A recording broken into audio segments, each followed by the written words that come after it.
I love soup, big pots of soup like this, fill it to the top and I'll eat it for days. This is our Mangia Minestrone. You're gonna love it. It's like my favorite soup right now. I am eating it on repeat and I can't wait to show you how it's done. All we need is a whole bunch of veggies. Are you ready to get into it, Reebs? I want never-ending soup and salad, okay? This is never-ending soup. Don't go to Olive Garden, just eat out of this pot. Let's get to the chopping. Start with a nice yellow onion. This could be any onion, I suppose. Celery, couple It's the classic mirepoix. It is the classic mirepoix. I love these smells too. We're gonna saute this thing, which you don't have to do, by the way. If you wanted to just throw everything from the recipe into the pot, fire it up and cook it till it's done, you would be just fine. You could definitely do frozen for this. They have the mirepoix mix, a seasoning blend. You can definitely make this soup work without doing any chopping. Well, you can make this like an everything but the kitchen sink soup. That's what minestrone means in Italian. Is it? Yeah. That's what it translates to? No, I made that up. I have no idea what minestrone means. I don't bother skinning my carrots. Speaking of freezer, I know a lot of you use those super cubes. Oh yeah, that comes up a lot on our cooking show and stuff. We still don't have them, but we need to try them out. This would be a great one. If you use the super cubes, can you tell me about them in the comments? Because I still haven't made the purchase. I'm still on the fence. How many different sizes of super cubes do you have? Fennel. I should have bought a smaller bulb. I kind of forgot what I was doing at the store today. I love fennel bulb in this soup. If you haven't eaten fennel, please try it out. If you're worried you're gonna hate it in the soup, roast it. I love roasted fennel too. A lot of people will say it's got like a licorice-y flavor, but I hate licorice. It's just a unique flavor.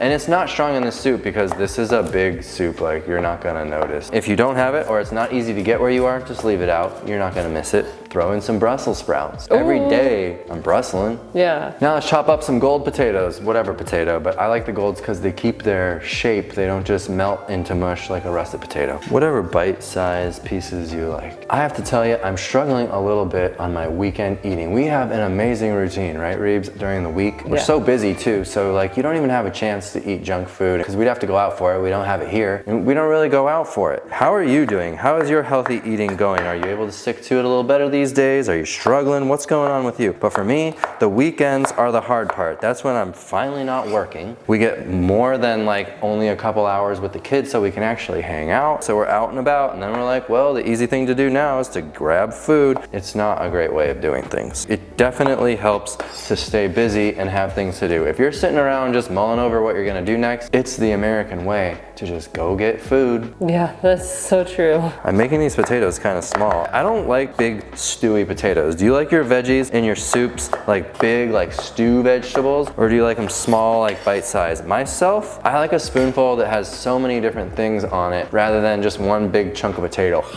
Beautiful veggies. I'm throwing the potatoes in now because why not? If you're new to this, sauteing without oil is so easy. Just use a hot kettle on your stove. You'll always have hot water that you're adding so you're not like cooling down your pot. So every time the water kind of boils off, just add a little bit more water. Sometimes I'll saute with veggie broth. This is a veggie broth powder that we just love. You mix it with water. We created it, so it's the best there is. What can I say? But since we're gonna be adding a bunch of veggie broth, I'll just saute with water. No big deal. I love having a monster kettle going when I cook. And we're gonna be adding like 10 to 12 cups of water. And if you add cold water to your soup, then it's gonna take forever to heat back up. If you've got a hot kettle going, that's a hack right there. That's a kitchen hack. Let's add some flavor, shall we? Want a little spicy? Throw in some crushed red pepper. If you don't, just leave it out, no big deal. Basil, oregano.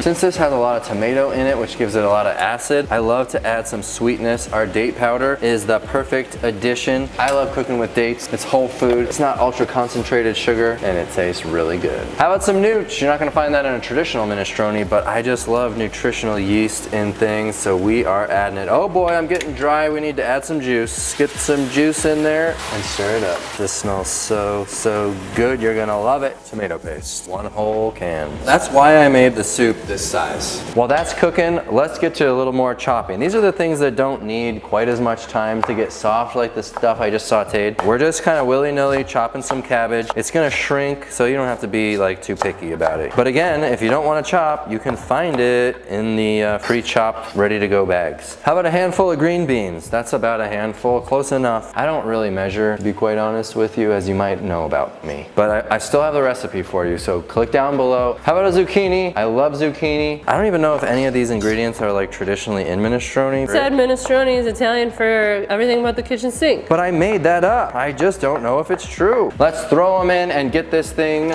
going. Throw in a couple cans of diced tomatoes. Try to find the no salt added version. They put a lot of salt in canned tomatoes, which means there'd be a lot of salt in your soup. You don't want that. Add your own salt at the table when you go to eat it. Get that flavor, but not get that high blood pressure. Beans. So throw in a couple cans of beans. It could be white, it could be brown, it could be whatever you want. I'm throwing in garbanzos. It could even be dark red. It could even be dark red kidney beans. I don't know what dark red means. Is there a different kind of kidney bean? Rinse them because we don't need the bean juice. We're not going for that kind of thing. Beans, baby, get in there. Minestrone's gotta have pasta, and I love these whole wheat elbows. I haven't found like a gluten-free elbow that I like. What about a gluten-free knee? I prefer a whole wheat knee and elbow. Throwing it in about a cup and a half. Now we gotta do that water. I guess I should measure because I don't normally, but I should tell you an actual amount. 11 cups. Looks pretty good to me. This is a full pot, check it out. Now it's not gonna be as watery once the pasta starts to absorb. Crank the heat, get this thing to a boil, and we're just gonna let it simmer for as long as it takes so the veggies are nice and soft the way you want it. Oh wait, we added water, but we need to add veggie broth. How do you add veggie broth when there's already water? It's because it's a powdery mix. I add about a teaspoon of this magical mix that we invented per cup of water. This is just like if you added veggie broth. No need to pre-mix it with the water and then add it, right? Because I love this whole kettle thing. It's gonna save us a lot of time because the water went in so hot. I've got one little step. You don't really have to do this. There's a lot of flavor in the soup. You have to do it. You have to do it? Okay. I'm just gonna take a whole bunch of curly parsley, chop it up, and we'll throw it in. Bam, bam, bam, bam. This is looking nice and tender. Look at the pasta. Let's make a bowl. Now you can let this cook all day long if you want. The longer you cook it, the mushier everything gets and the flavors get even better and better and better. Now is where if you're a salt eater, you could sprinkle just a little bit of salt on the food. Flavor will hit your tongue. This is delicious without salt though. Let's have a taste. Man, I love this soup. It just never gets old. So, so delicious. Boy, that's just hot. Don't worry, Reeves. I'll do for you what I do with the kids and we'll cool it down for you. Okay, thanks. Oh my gosh, look at all the colors. I'm definitely going back for never-ending bowls of this one. Just so flavorful and fresh and delicious. I could eat this soup all year round and you should too.